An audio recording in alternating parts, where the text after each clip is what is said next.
এমন কি কেউ আছে যার কাছে সব প্রশ্নের উত্তর আছে?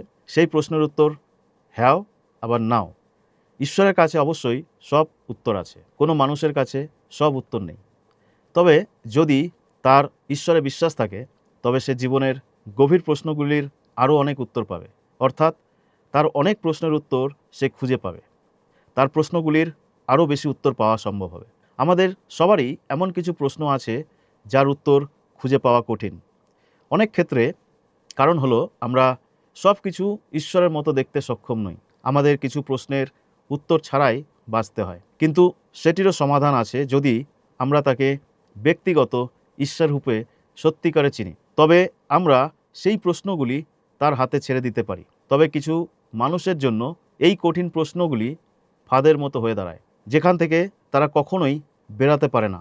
তারা প্রশ্নগুলির দ্বারা বন্দী হয়ে পড়ে। অন্যদের ক্ষেত্রে এই প্রশ্নগুলি একটি অনুসন্ধান সৃষ্টি করে, যা তাদের সত্যিকারের উত্তরের দিকে নিয়ে যায়, ঈশ্বরের পবিত্র বাক্যে পাওয়া উত্তর এবং তার সঙ্গে সম্পর্কের মাধ্যমে পাওয়া উত্তর। এই প্রশ্নগুলির উত্তর পেতে হলে এবং সঠিক উত্তর পেতে হলে আমাদের যেতে হবে সঠিক উৎসের কাছে। আমি বিস্মিত নই যে অনেক মানুষ এখনও প্রশ্ন নিয়ে লড়াই করছে। তারা সন্তুষ্টজনক উত্তর পাচ্ছে না, কারণ জীবনের প্রশ্নগুলির সন্তোষজনক উত্তর পাওয়া অসম্ভব যতক্ষণ না কেউ সঠিক উৎসের কাছে যায়। আর সঠিক উৎস হলো বাইবেল। বিশ্বাস সব পার্থক্য গড়ে দেয়, বিশ্বাস পার্থক্য আনে, কিন্তু সঠিক বস্তুর প্রতি বিশ্বাস, এটি আমি আপনাকে এই আলোচনায় দেখাতে চাই। যোহন 1 অধ্যায় 19 থেকে 28 পদে এই প্রশ্নগুলির উত্তর আছে। আর যোহনের সাক্ষ্য এই, যখন যিহুদিগণ কয়েকজন যাজক ও লেবীয়কে দিয়া জেরুসালেম হইতে তাহার কাছে এই কথা জিজ্ঞাসা করিয়া পাঠাইলেন, আপনি কে? তখন তিনি স্বীকার করিলেন, অস্বীকার করিলেন না। তিনি স্বীকার করিলেন যে আমি সেই খ্রিস্ট নই। তাহারা তাহাকে জিজ্ঞাসা করিল, তবে কি, আপনি কি এলিও? তিনি বলিলেন, আমি নই।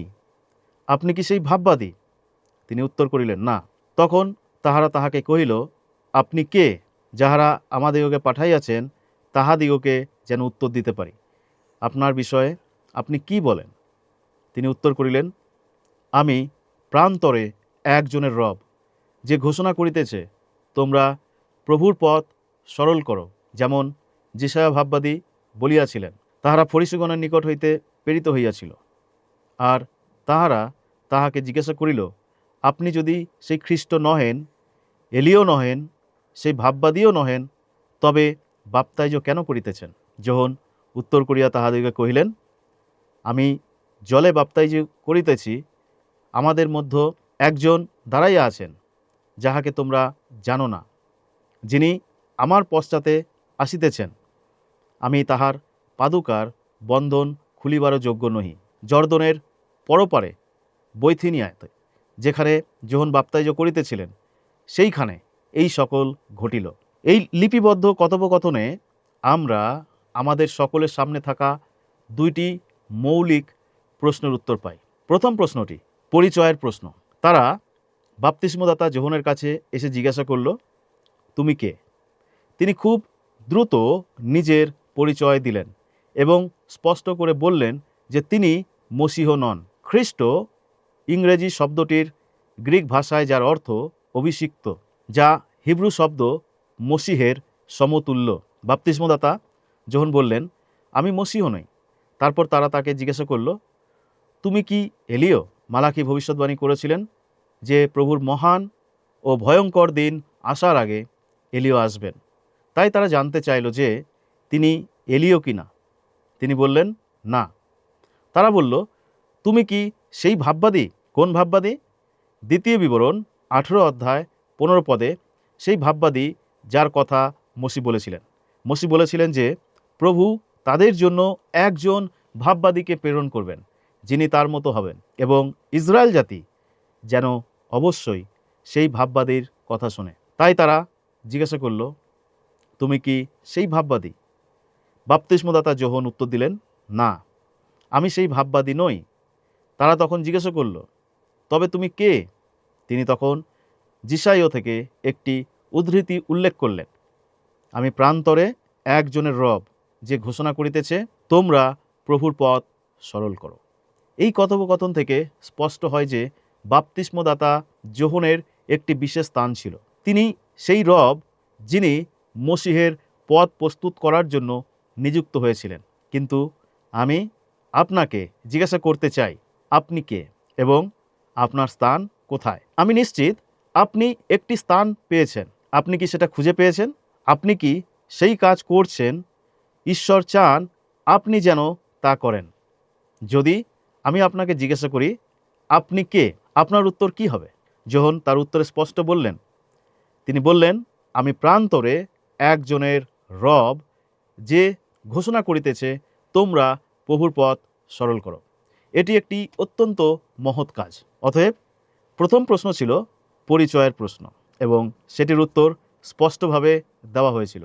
দ্বিতীয় প্রশ্ন ব্যাখ্যার প্রশ্ন।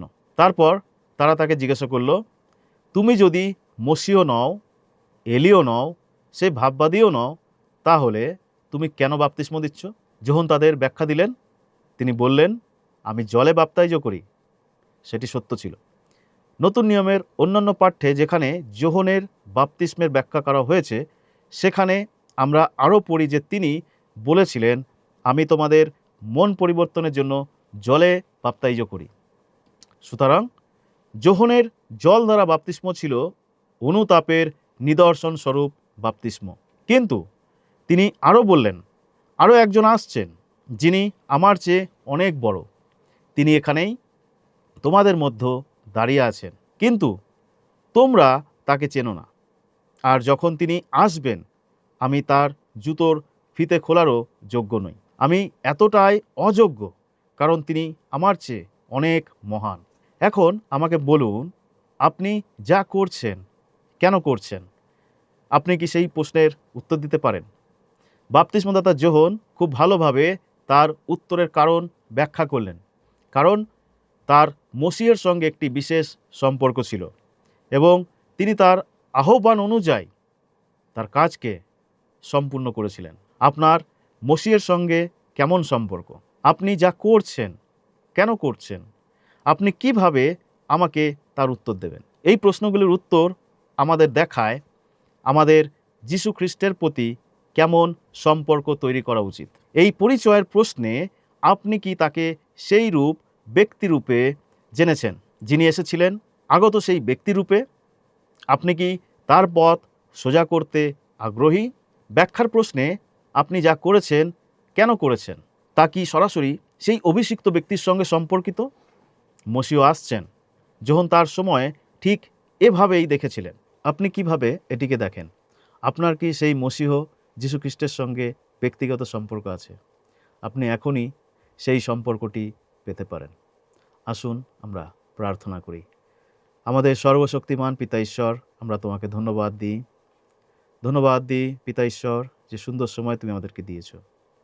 ধন্যবাদ দিই যে সেই মসিহর বিষয় তুমি আমাদেরকে জানতে সাহায্য করেছ। তুমি তোমার একমাত্র পুত্রকে এই জগতে তুমি পাঠিয়েছ। ধন্যবাদ দিই তোমার সেই প্রিয় পুত্রের জন্য, যার সঙ্গে আমাদের সেই ব্যক্তিগত সম্পর্ক যেন তৈরি হয় তুমি চেয়েছ। আর তাই তো তুমি তোমার প্রিয় পুত্রকে এই জগতে প্রেরণ করেছ।